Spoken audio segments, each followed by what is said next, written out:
Hey there, I'm Alan Matthews from Classical Guitar Shed, and in this video you will discover 5 things to avoid doing in your guitar practice. Part of learning the guitar is actually learning how to practice.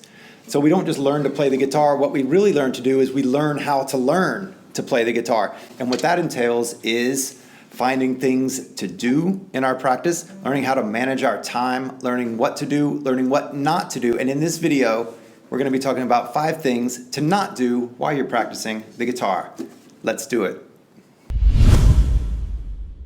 Thing number 1 to avoid doing in your guitar practice is playing too fast.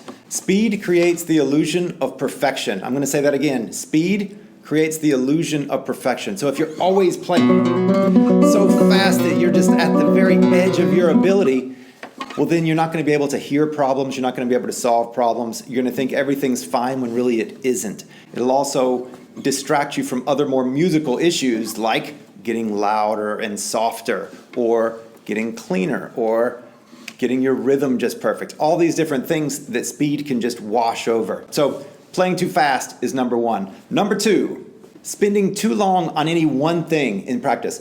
In our practice, we have many things to do. We want to do some technical exercises so that our hands get better, some sort of exercises here, some kind of things here.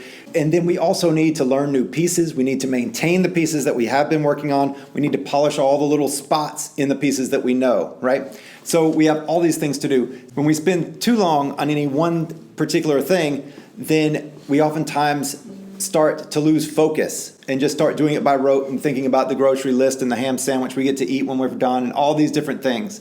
And so bouncing from thing to thing is a better way to practice. We still need to focus deeply on things, but spending too long so that the quality of the practice degrades, that's the problem. And that leads to number 3, and that is ignoring key practice areas. So our key practice areas, I just named them: technique practice, which is just our hands, getting our hands and our abilities better, our learning new pieces, our maintaining the pieces that we already have done all the work to and gotten up to the level that we want them to be, or at least we can play them, and then also detailing the little spots within our pieces. So when we're not doing all of those, then there's some part of our practice that is going. We could also add sight reading in there as well, because it's kind of an ongoing skill, isn't it? So ignoring key practice areas, just keep a balance of each of those. And that also ties into the previous one, bouncing from one thing to the next, keeping it interesting. Number 4, mind wandering.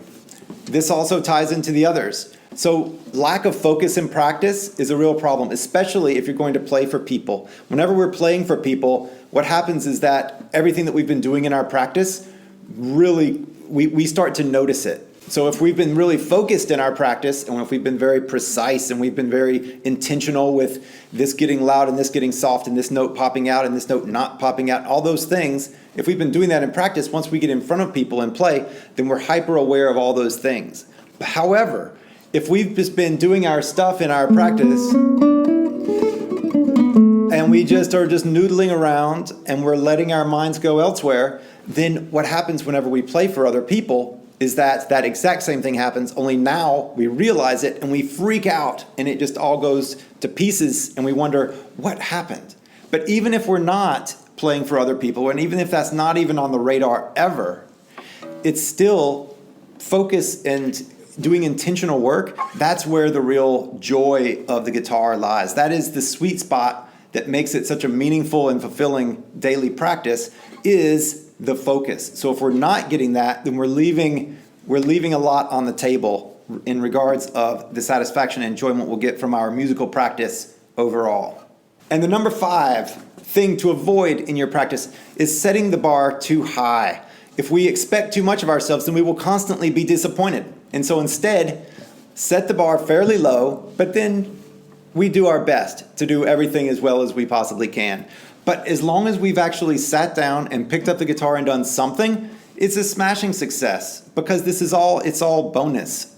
Any time that we spend working on our music, learning new pieces, working on our bodies and making this do this and this finger just do that, and all these different things, focusing, all of these things, it's all just great additions to life. And so as long as we've shown up and done it, well, then we've succeeded. Whenever we make the bar to success, well, I've got to be able to do all of these things every single day, And that's going to take 4 hours. And if I don't get my 4 hours today, then I will have failed. That's setting the bar way too high. And so then we'll constantly get discouraged and end up probably quitting, or at least not enjoying it as much. Instead, set the bar lower so that everything's a win. All right, I hope you have enjoyed this video, the 5 things, very quickly to review them. Number 1, playing too fast. Number 2, spending too long on any one thing. Number 3, ignoring key practice areas. Number 4, letting our minds wander. And number 5, setting the bar too high. Please subscribe to this channel if you have enjoyed this video, and that way you can see more of them. See you soon.